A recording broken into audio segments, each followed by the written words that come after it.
Isaías 55, del 8 al 9. Léelo, por favor.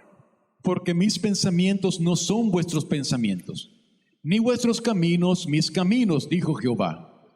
Como son más altos los cielos que la tierra, así son mis caminos más altos que vuestros caminos, y mis pensamientos más que vuestros pensamientos. Vamos a orar. Señor, te damos gracias. Gracias porque tú eres bueno, Señor. Aquí estamos necesitados, sedientos de ti, Señor, de tu palabra, que nuestros oídos espirituales sean abiertos por tu Espíritu, Señor, para poder escuchar lo que tú tienes para decirnos, que podamos recibirla Señor amado, con mucha mansedumbre, para que seamos transformados en nuestra manera de pensar y en nuestra manera de vivir. Te lo rogamos en el nombre de Jesús. Amén y amén. Dice la Biblia, porque mis pensamientos no son vuestros pensamientos, ni vuestros caminos mis caminos, dijo Jehová. Oiga, qué tremendo eso. Verso 9, como son más altos los cielos que la tierra, así son mis caminos más altos que vuestros caminos, y mis pensamientos más que vuestros pensamientos. La Biblia dice que cuando el Señor viene a nuestra vida, se produce en nosotros algo que se llama el nuevo nacimiento. Para que el nuevo nacimiento ocurra, el Espíritu Santo provoca en nosotros algo que se llama arrepentimiento. Vemos, por ejemplo, la predicación de Juan el Bautista siempre fue arrepentíos y convertíos porque el reino de los cielos se ha acercado. La predicación de Jesús fue arrepentíos y convertíos porque el reino de los cielos se ha acercado. Y la predicación de los apóstoles siempre fue hablar acerca del arrepentimiento. Esta palabra arrepentimiento literalmente significa un cambio de pensamiento. O sea que lo primero que el Señor hace es un cambio de pensamiento en nosotros. Un cambio de pensamiento. Comenzamos a pensar de una manera diferente a como pensábamos antes de que el Señor viniera a nuestra vida. Ahora pensamos totalmente diferentes. Ahora, hay una necesidad que nosotros tenemos en nuestra vida, y es la necesidad de ser renovados constantemente en nuestro entendimiento. Por eso Romanos 12 dice, no se amolden al mundo, sino sean transformados por medio de ¿qué? De la renovación de vuestro entendimiento. Ahora, cuando venimos al Señor, debemos de darnos cuenta que los pensamientos de Dios son mayores, más altos que los míos. Porque nuestra mente es una mente finita, sin embargo nuestro Dios es un Dios infinito. Hay uno de los atributos de Dios que es la omnisciencia de Dios, y ese es el todo conocimiento de Dios. Amén. Por lo tanto, entonces, los planes del Señor son mejor que cualquier plan que nosotros podamos tener en esta vida. Amén. Por eso dice la Biblia en Jeremías 29:11, dice, yo sé los planes que tengo para ustedes. ¿Qué planes dice el Señor? Planes de bien y no de mal, para darles un futuro y una esperanza. Así son los planes del Señor. Pero ¿no se ha fijado que nosotros nos aferramos mucho a nuestros planes? Hacemos nuestros propios planes y queremos que el Señor sea aliado de nuestros planes. Queremos encontrar en la oración una manera de convencer al Señor para que Él se ponga de mi lado, para que mis planes se lleven a cabo. Pero no funciona así. No funciona así. Ahora es diferente. Yo debo entender que ahora tengo la mente de Cristo y yo necesito tener los pensamientos de Dios en mi vida. Tener sus pensamientos. Ahora, yo sé que la mayoría de los que estamos aquí tenemos nuestros planes. Amén, ¿verdad que sí? Tenemos planes, tenemos metas. Es raro una persona que viva sin planes. Si hay gente que usted le pregunta, ¿y qué piensas de la vida? Bueno, lo que salga. Y el otro año, lo que salga. Ni sé si voy a estar vivo, lo que salga. No podemos nosotros, es importante que nosotros podamos planificar, como dice Santiago. Hay aquellos que dicen, mañana vamos a comerciar y vamos a estar tanto tiempo y vamos a ganar, cuando deberían de decir, no dice que no deberíamos decir eso. ¿Qué debemos decir? Si Dios quiere, haremos esto. Si Dios quiere, haremos lo otro. Porque si es su voluntad, se hará. Si no es, no ocurrirá en nuestra vida. Amén. Entonces, nosotros tenemos planes, o antes del Señor también teníamos planes, sueños, anhelos. Pero debemos de entender que ahora que hemos venido al Señor, que tenemos pensamientos diferentes, necesitamos rendir nuestros planes al Señor. Mire, hay tres cosas muy importantes que nosotros debemos de hacer. La mayor petición de los hijos de Dios, fíjese bien, la petición constante, una petición que usted debe hacer de lunes a domingo, 365 días al año es: Señor, quiero conocerte. Esa es la petición más importante que usted puede hacer en esta vida. Señor, quiero conocerte. El conocimiento de Dios a nuestra vida viene como resultado de nuestra oración y del profundo deseo de conocer al Señor. Lo segundo, la pregunta más importante que los hijos de Dios deben de hacer en esta vida es: Señor, ¿qué quieres que haga? Esa es la pregunta. Señor, ¿qué quieres que haga? Esa es la segunda pregunta. Fíjese, ¿cuál es la petición más importante?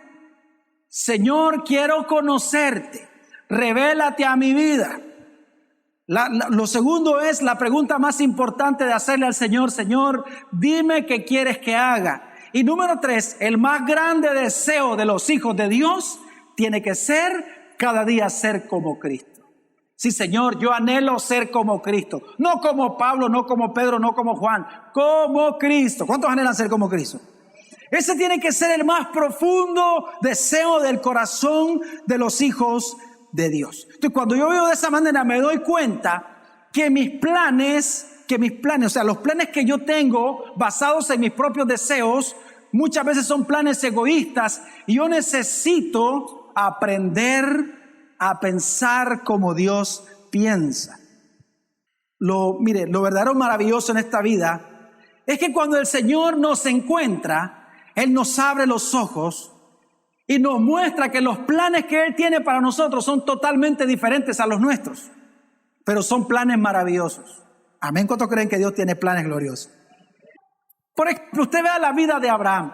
No sabemos qué planes tenía Abraham en su vida, pero yo pienso que jamás Abraham pensó que un día Dios le iba a decir que era su amigo. Dice la Biblia que Abraham fue amigo de Dios. Abraham es considerado el padre de la nación de Israel. Abraham no tenía esos planes, pero un día el Señor se apareció en su vida y le dijo: sal de tu tierra y de tu parentela a una tierra que yo te voy a mostrar. Sobre eso le dijo el Señor. Tenía planes el Señor gloriosos para Abraham. Yo no sé qué planes tenía David, pero David, hermano, no jamás pensó seguramente que iba a ser el más grande rey de Israel, o como dice la Biblia, el dulce cantor de Israel. No pensó eso. Porque el Señor tenía planes diferentes para él. Yo le aseguro que él no tenía planes de ser rey. No, ningún plan. ¿Por qué? Porque él era el más chiquito de la familia. No era ni siquiera el primogénito. Si cuando Samuel llega para ungir rey de la casa de Isaí, pasaron todos los hermanos. Pasó Eliab, pasó Aminadab, pasaron todos. Y el Señor dijo: ninguno de esos es. ¿Y qué dijo Samuel? No hay otro. Ahí escondido. Y que hay uno, pero está allá con las ovejas, mandarlo a traer, porque no vamos a comer hasta que venga. Y cuando llegó él, el Señor le dijo: ese es el rey que yo elegí. Maravillosos planes del Señor. Por eso al final de sus días él escribe y dice: es hermosa la heredad que me ha tocado, dice David. Así dijo: es hermosa la heredad que me ha tocado. Necesitamos, hermanos, nosotros que tenemos tanta luz acerca de los planes y de lo que el Señor tiene para nosotros, deberíamos de aprender a decir: Señor, yo quiero hacer tu voluntad en mi vida. Amén. Yo quiero hacer tu voluntad en mi vida. Y así vemos a Moisés, vemos a José y vemos hombres de los que Dios tenía tremendos planes en su vida. Me imagino que usted no estaba en sus planes un día venirse a sentar y escuchar un sermón, que lo regañen, que lo confronten, estar lavando inodoros, sirviendo a la gente que es tan malagradecida. Me imagino que no eran sus planes. Sus planes eran otros. Mis planes eran totalmente diferentes. Mis planes eran ser pastor de una iglesia, pero gracias al Señor creo que el más grande llamado que un ser humano puede tener es ser pastor. No hay nada más glorioso que eso. No solamente el Señor te salva, sino que te llama para que pastorees las ovejas por las cuales Él pagó precio de sangre. Por eso, hermano, es una tremenda responsabilidad y es un tremendo gozo. Amén. Servirle al Señor es un tremendo gozo. ¿Cuántos creen eso? Por eso es importante que nosotros cada día podamos decir: Señor, que se haga tu voluntad en mi vida. Señor, yo no quiero hacer lo que no está en tu voluntad. Si hay algo que no está en tu voluntad, no quiero desearlo. Yo sé que está bonito, pero no quiero desearlo. Si no está en tu voluntad, no lo quiero. Porque si no lo recibo, me voy a frustrar, me voy a enojar, y no quiero eso. Yo quiero desear lo que está en tu corazón. Lo que tú quieres que yo desee, eso quiero desear. Porque esa es la vida de los hijos de Dios que saben que han sido comprados por precio de sangre y que somos esclavos de Cristo. ¿Cuántos son esclavos de Cristo? Ahora, hermanos, miren, necesitamos entender que nuestro Dios es bueno y que cuando Cristo Jesús vino a nuestro corazón, Él no vino solamente para ser nuestro Salvador, sino también para ser nuestro Señor, o sea, para ser el que nos gobierna. ¿Se acuerda la confrontación del Señor? Dijo, ¿por qué me dicen Señor y no quieren hacer lo que yo les digo? En el Antiguo Testamento dice, ¿por qué me llaman Altísimo y ninguno me quiere enaltecer? Fíjese la confrontación del Señor. Por eso no importa lo que éramos antes, no importa lo que pensábamos antes, no importa lo que soñábamos antes, no importa los planes que teníamos antes. Una vez que venimos al Señor, debemos de rendirnos por completo a Él. Amén. El apóstol Pablo decía, con Cristo estoy juntamente crucificado y ya no vivo yo, mas vive Cristo en mí, y lo que ahora vivo en la carne, lo vivo en la fe del Hijo del Hombre que me amó y se entregó a sí mismo por mí. Amén, hermanos. Ya no podemos vivir más para nosotros, sino que ahora debemos de vivir para aquel que murió y resucitó por nosotros. Ya no más mis deseos, ya no más mis sueños, ya no más mis planes, ya no más mis metas, ya no más mi voluntad. Ahora en Cristo Jesús debe de ser los deseos de Dios, los sueños de Dios, los planes de Dios, las metas de Dios, la voluntad de Dios, el propósito de Dios para mi vida. Esa debe de ser nuestra oración. Un cambio radical de pensamiento. Ahora tenemos la mente de Cristo. ¿Cuántos tienen la mente de Cristo? Por eso, hermanos, cuando hablamos de prosperidad, la prosperidad consiste en vivir para el propósito de nuestro Dios. Esa es la prosperidad, ese es el éxito. El éxito consiste en ser ayudados por Dios. Y somos ayudados por el Señor cuando caminamos en su voluntad. Si usted no anda en la voluntad de Dios, usted no recibirá la ayuda de Dios. Usted lo que recibirá es la resistencia de Dios. Lo vuelvo a repetir. Si caminamos en la voluntad de Dios, vamos a recibir la ayuda de Dios. Si caminamos en contra de la voluntad de Dios, vamos a encontrar la resistencia de Dios. ¿Y quién puede resistir al Señor? ¿Acaso somos más fuertes que Dios? ¿Cómo podemos nosotros ponernos a medir fuerzas con el Señor? Por eso, hermanos, entendamos, para cada etapa de nuestra vida, Dios tiene un plan maravilloso para nosotros. En cada etapa de nuestra vida. Normalmente, uno de los planes más importantes que nosotros hacemos en esta vida es el matrimonio, es casarnos. La verdad es que a pesar de cuántos fracasos vemos nosotros, aún así nos casamos, ¿verdad que sí? ¿Cuántos son hijos de padres separados? La mayoría, a pesar de que somos hijos de padres separados, que hacemos, también nos casamos. Decimos, a nosotros no nos va a pasar igual, somos diferentes. Claro, qué bueno ese pensamiento. Pero ese es el propósito que tenemos la mayoría. Ahora, pero por ejemplo, mire, cuando nosotros hablamos de yugo desigual, a veces pensamos que yugo desigual solamente es tener una relación con una persona que no es cristiana. Pero quiero que entienda algo. Usted ni siquiera debería de arrodillarse y decir al Señor, Señor, es tu voluntad que yo ande con ese muchacho que es mundano. No es, ni para qué estás perdiendo el tiempo. Dios no quiere eso, no invente. No. Amén. No os unáis en yugo desigual con los incrédulos. O sea, que usted hombre, usted jovencito que es cristiano, usted no puede estar en una relación con una persona que no es cristiana. Porque están jalando ustedes en diferentes direcciones y no pueden andar dos juntos si no están de acuerdo. Amén. Usted jovencita que es soltera y dice, es que en la iglesia solo fellitos. Ore, tal vez van a venir un par de guapos. El problema es que si vienen los guapos no hacen caso. No se vale salir a pescar a otro lado que no sea en la viña del Señor. No pueden tener ustedes yugo desigual con un incrédulo. No es la voluntad de Dios. Ahora, puede ser que usted se meta a ese rollo, pero déjame decirle que usted va a sufrir mucho. Va a sufrir. Y Dios no quiere eso. Dios no quiere que usted sufra, hermano.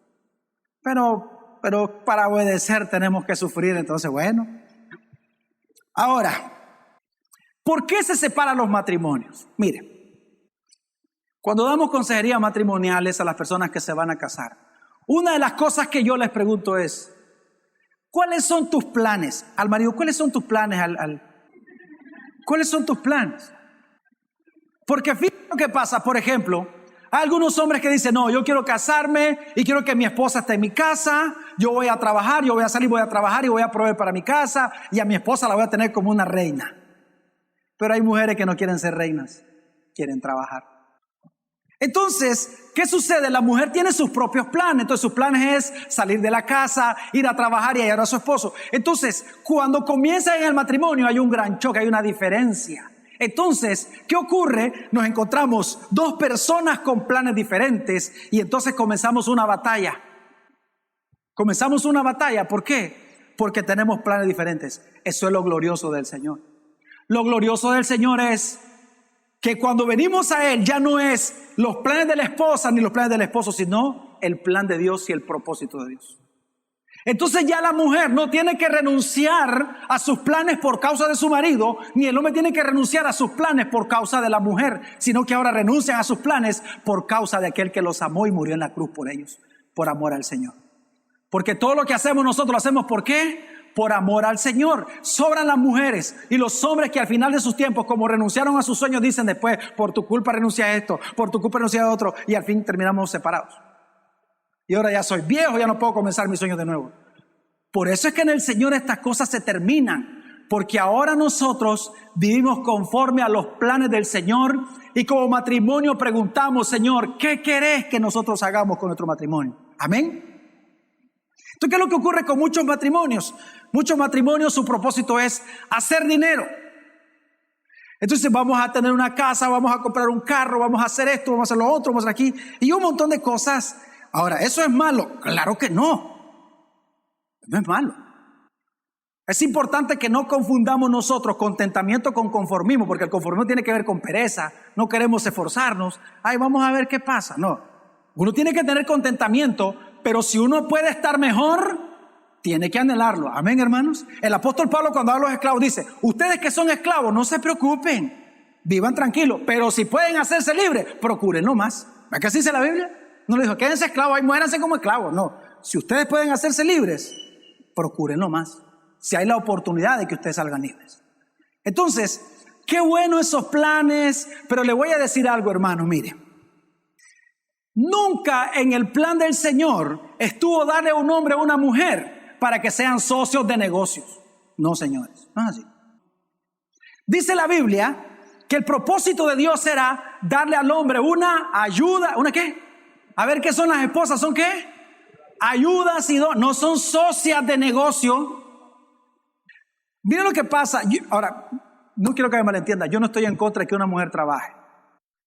Yo estoy en contra de que cuando una mujer tiene niños pequeños trabaje y que deja a otra persona criando a sus hijos. Ya vamos a hablar de eso. Pero bueno, yo no. La verdad que el Señor es el que dice eso. Ok, fíjense, ¿por qué estaba diciendo esto? Normalmente cuando el hombre y la mujer trabajan, miren lo que pasa. El matrimonio lo ven como una sociedad. Y entonces dice el hombre, bueno, como vos trabajas, yo voy a pagar la casa, vos pagas el carro, yo pago el cable, vos pagas el internet. Entonces, miren lo que dice el Señor Génesis capítulo 2, versículo 24. Por tanto, dejará el hombre a su padre y a su madre, y se unirá a su mujer, y serán una sola carne. ¿Y serán qué? Una sola carne. O sea que, si yo, mire, hermanos, amados matrimonios, si ustedes hacen eso, ustedes no están en un matrimonio, están en una sociedad. Y ustedes están viendo su matrimonio como una sociedad. ¿Saben lo que deben de hacer si trabajan los dos y agarran su dinero que el Señor les ha dado para administrar? Se junta, se mezcla y de ahí sale para pagar todo su dinero. No es que vos pagas esto o pagas lo otro, no es así, porque entonces nos estamos viendo como socios comerciales. ¿Me está entendiendo, hermano? Hermano, no sé cómo lo hace usted, pero no somos dos, somos uno solo. No son dos ingresos, es un solo ingreso. ¿Cuántos ingresos son? Porque ¿cuántas personas somos? Una, no somos dos. Entonces ese es el propósito de Dios, hermano. El propósito de Dios es que nuestro matrimonio sea un reflejo de su gracia. ¿Aló? Lo vuelvo a repetir, jamás el pensamiento de Dios fue que un hombre y una mujer se unieran para hacer dinero. Ese pensamiento ha destruido el propósito del matrimonio. Por eso las mujeres han tenido que abandonar el hogar, han tenido que abandonar su casa y dejar a sus hijos. Mire, hermano, piensen esto, por ejemplo, hablando acerca de la provisión y de la voluntad de Dios. Les hago una pregunta. Imagínense, yo sé que Nicaragua está atravesando una situación difícil. Entonces a un padre genial, a un marido genio, de los que hay muchos en nuestras congregaciones, se le ocurre y dice, fíjate que dicen que en España las cosas están buenas. ¿Por qué no me voy para España por un tiempo? Y yo te voy a mandar, porque sé que la cosa es difícil. Entonces, fíjate lo que dice, vamos a orar para ver si es la voluntad de Dios. Entonces me pongo a pensar, digo yo, ¿será la voluntad de Dios que un hombre abandone? Porque eso es un abandono, porque el hombre no está ahí. ¿Eso no es un abandono? 90% de los casos que yo conozco de los hombres que han hecho esto, terminan abandonando a sus hijos, a sus mujeres, buscando otra mujer, teniendo más hijos. Eso es lo que he visto, y las mujeres con otros hombres, otros hijos aquí. Eso es. No estoy hablando de mundanos, estoy hablando de cristianos. Porque si andas en contra de la voluntad de Dios, en vez de recibir la ayuda de Dios, encontrar la resistencia de Dios en tu vida. Proverbios dice, como el ave que se va de su nido, así es el hombre que se va de su hogar. Que se va de su lugar, donde Dios lo puso. Yo creo que por esas cosas ni se debe de orar, hermano. Eso no es la voluntad de Dios. El propósito de Dios para nuestro matrimonio es que fuera nuestro matrimonio el reflejo de la gracia de Dios. Mire, ¿cuál es la razón por la cual Dios juntó a un hombre y una mujer? ¿Sabe para qué es? Para que se ayuden mutuamente para cumplir el propósito de Dios en su vida.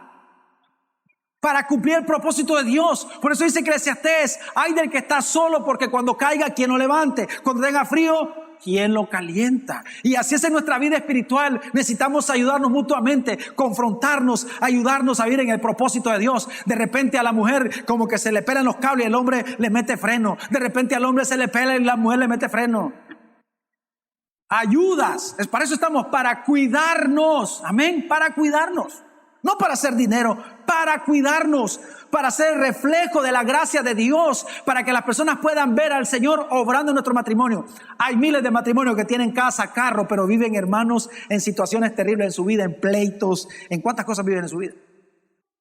Hay mucha gente que persigue sus metas y sus sueños, son pocos las que la cumplen, y al final cuando cumplís tu meta te das cuenta que no valió la pena. No vale la pena, porque tenés que sacrificar muchas cosas.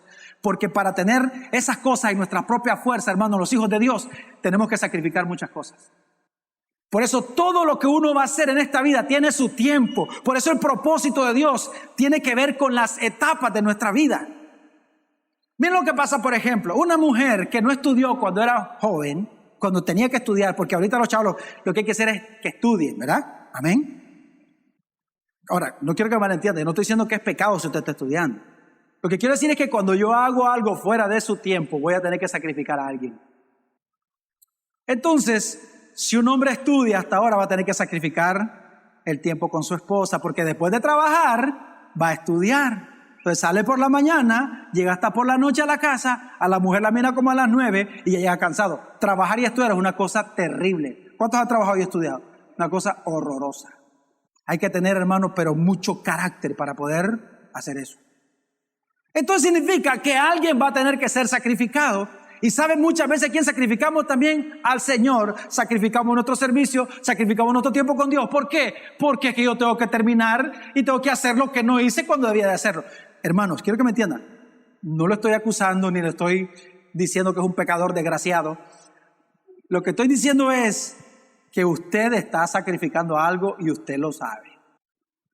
El matrimonio es el reflejo de la gracia de Dios, y el matrimonio debe de buscar primeramente el reino de Dios y su justicia, y todas estas cosas le serán añadidas. Todo lo que necesito será añadido. Hermanos, como matrimonio no debemos de buscar las añadiduras, debemos de buscar al Señor. Y si en el plan del Señor está darte un negocio, hermano, Dios te lo dará.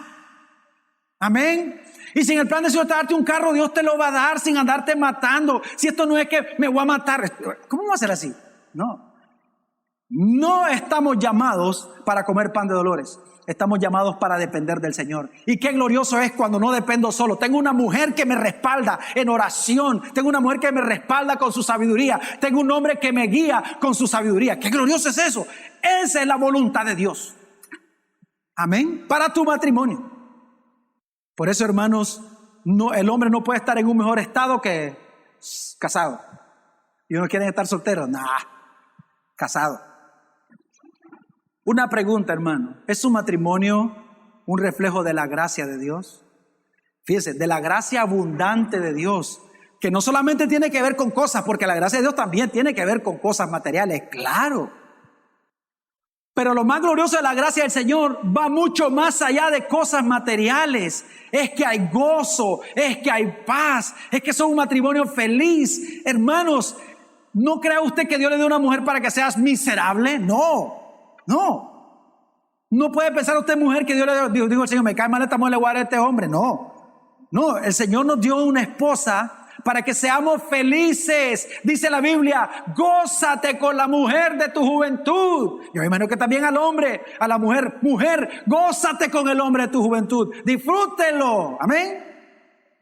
Pero viviendo en el propósito de Dios, en la gracia de Dios, siendo ayudados por Dios. Por eso le decía, usted pregúntese, ¿lo que estoy haciendo es conforme a la voluntad de Dios? Porque muchas veces hacemos tantas cosas, le metemos tanta fuerza, le metemos tantas ganas y no pasa nada. ¿Por qué será? ¿No será que el Señor te está resistiendo como a Balaam cuando iba a profetizar y a maldecir a Israel? Jamás, hermanos, nunca podemos vencer al Señor, nunca podremos derrotar al Señor.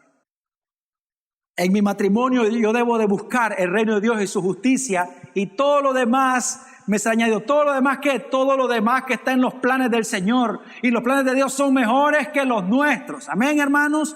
Son mejores que nuestros planes y que nuestros pensamientos. Necesitamos aprender a confiar en el Señor y rendir nuestro matrimonio y nuestra vida al Señor. Amén. Y luego entonces, después del matrimonio, ¿qué viene después del matrimonio? ¿Cuál es la siguiente etapa del matrimonio? ¿Cuál es la siguiente etapa del matrimonio? Los hijos. Qué gloria a Dios, qué lindo. ¿Verdad que son lindos los hijos? Herencia de Jehová son los hijos. Y que el Señor tiene en alta estima el fruto del vientre de una mujer, dice la Biblia. Son herencia de Jehová los hijos. Ahora, pero nosotros, hermanos, no entendemos que el Señor nos muestra qué es lo que el Señor quiere que nosotros hagamos con nuestros hijos. El Señor me muestra a mí qué es lo que Él quiere que yo haga con mi esposa. Y el Señor le muestra a mi esposa qué es lo que Él quiere que haga conmigo. Y Él nos muestra a nosotros qué es lo que Él quiere que nosotros hagamos como matrimonio.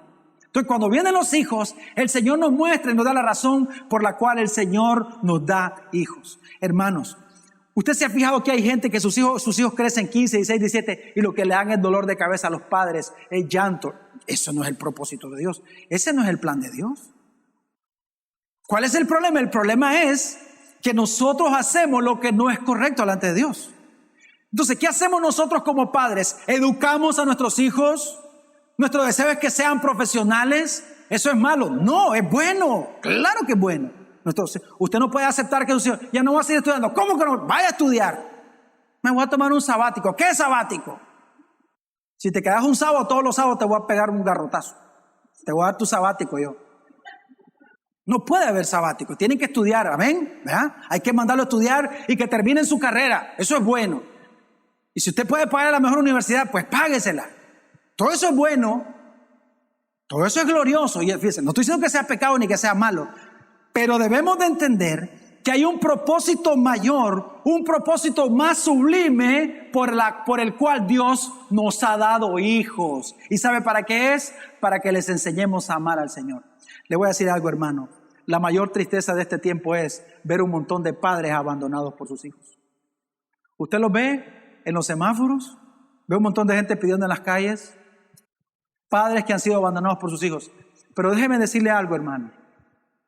Un hijo que ame al Señor jamás abandonará a su padre. ¿Amén? ¿Cuántos creen eso? Un hijo que ame al Señor jamás abandonará a su padre. Nunca lo hará. Si usted ha abandonado a su padre es porque usted no ama al Señor. Su amor es mentira delante de Dios porque ha abandonado a sus padres. Porque el Señor en el 5º mandamiento dice: honra a tu padre y a tu madre para que te vaya bien y seas de larga vida en la tierra que Dios te da. ¿Verdad que así dice la Biblia?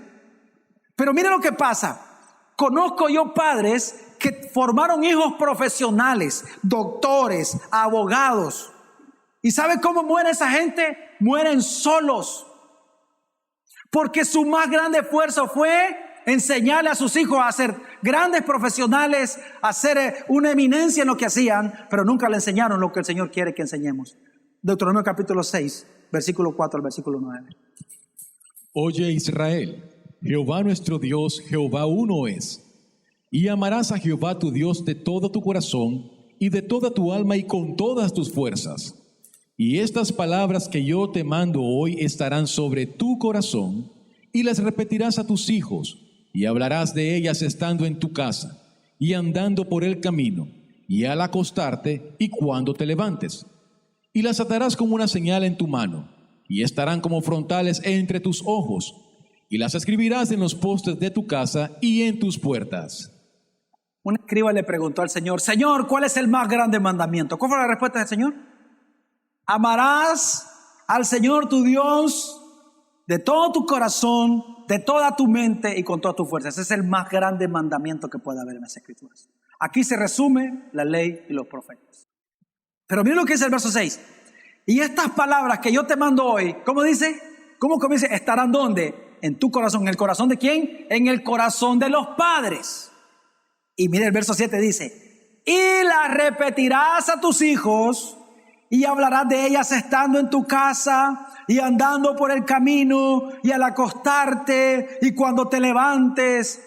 O sea que los hijos hay que hablarles del Señor tarde, mañana, noche, desayuno, almuerzo, cena, postre. Amén.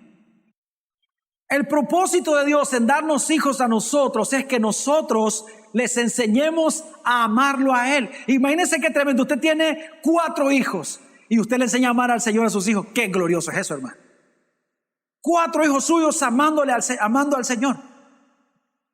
Pero como no nos ocupa mucho la vida espiritual de nuestros hijos, porque nos ocupa más la vida, la enseñanza secular de nuestros hijos, porque con sus clases sí somos exigentes, les ayudamos a hacer tareas, tenemos tiempo para revisarlos, y si salen mal, tome para que lleve.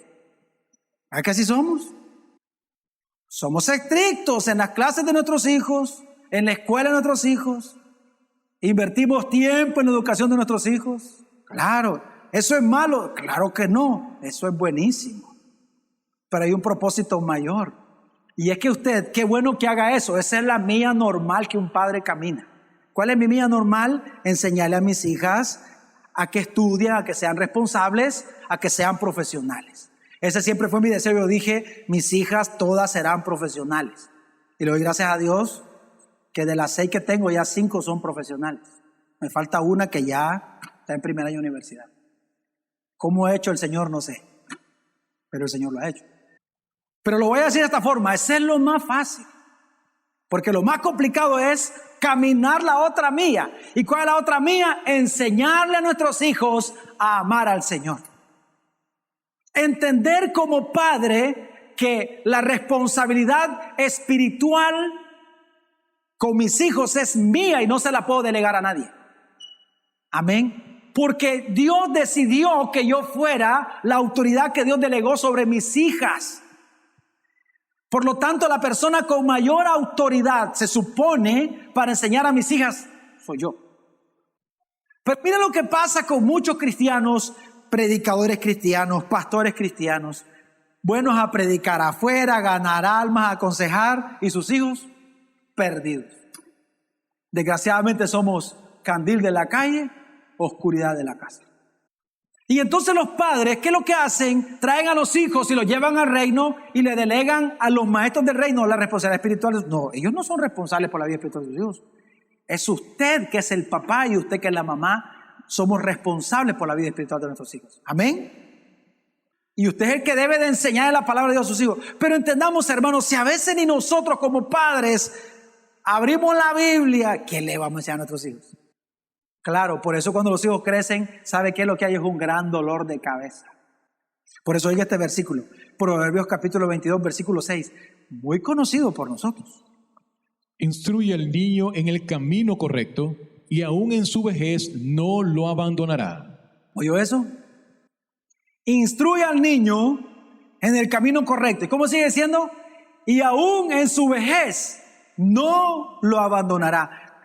¿Cómo hacemos, hermano, para que nuestros adolescentes sigan buscando al Señor en sus vidas? Porque la etapa de la adolescencia es una etapa peligrosa por las amistades, por las redes sociales, por la tecnología. Hermanos, enfrentamos a un monstruo terrible los que tenemos hijos adolescentes. 16, 17, 18 años, más si son varoncitos que se la dan de hombrecitos, ya tienen sus pelitos. Aunque hay mujeres, hay niñas que son cosas serias. ¿Cómo hacemos nosotros para no tener esos dolores de cabeza cuando nuestros hijos crezcan? Porque hay gente que piensa, no, ahí se va a perder, pero Dios lo va a encontrar. No, es que no tienen que apartarse nunca nuestros hijos. Amén. No deben nuestros hijos apartarse nunca del camino del Señor. ¿Y cómo va a ocurrir eso? Instruye al niño en su camino o en el camino correcto, y aún en su vejez no lo abandonará. ¿Qué hemos de hacer, hermanos? Instruir al niño cuando es pequeño, desde pequeñito, enseñarle la palabra de Dios. Enseñarle la palabra de Dios. Enseñarle a nuestros hijos que se aprendan textos. Constantemente, por lo menos un texto, aprenderte un texto. A veces ni en la escuela bíblica, o sea, ni en la escuela de niños, les decimos, usted sabe, por ejemplo, en otras congregaciones, los días de escuela dominical, la gente que llega, todo el mundo tiene que dar un texto de memoria. A ver, vamos a los textos memorizados, todo el mundo acalambrado. Texto memorizado. Llegan 40 personas y todo el mundo dando su texto. A ver, ¿cómo? Texto memorizado, Rigo. No. Fíjense, qué tremendo es. Necesitamos hacer eso con nuestros hijos. Pero nuestra mayor ocupación es que ellos sean sabios en las cosas de este mundo. Porque decimos, eso es tu machete, eso es lo que te vas de comer. Bueno, ¿y tu vida espiritual? Primera de Corintios 3:19. Oiga lo que el Señor opina acerca de la sabiduría en la cual nos enfocamos nosotros. Porque la sabiduría de este mundo es insensatez para con Dios.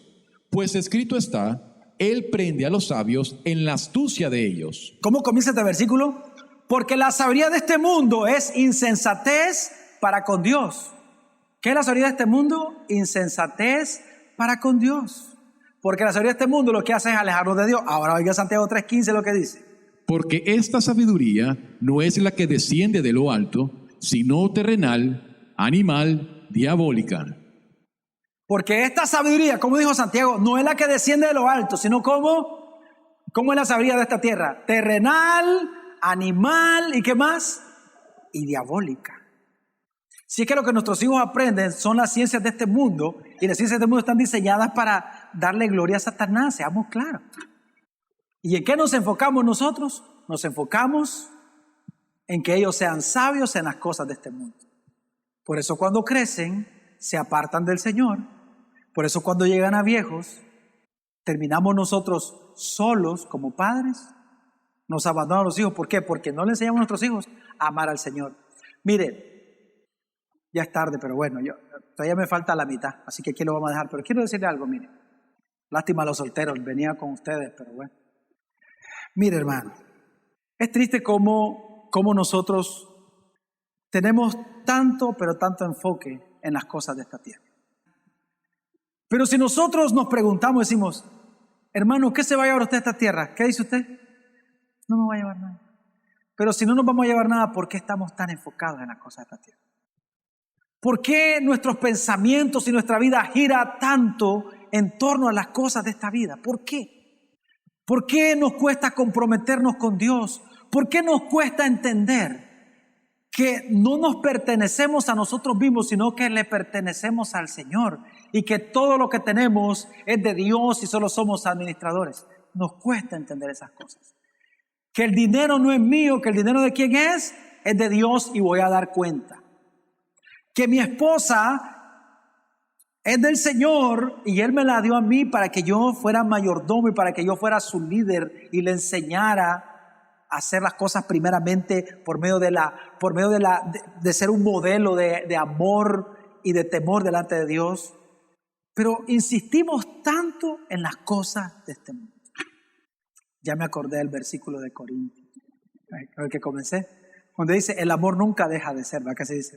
Corintios capítulo 3. Bueno, ahora me olvidó lo otro. Yo voy a terminar, hermano, haciéndole esta pregunta. ¿Cuáles son sus metas? ¿Cuáles son sus planes? ¿Cuáles son sus más grandes deseos en esta vida?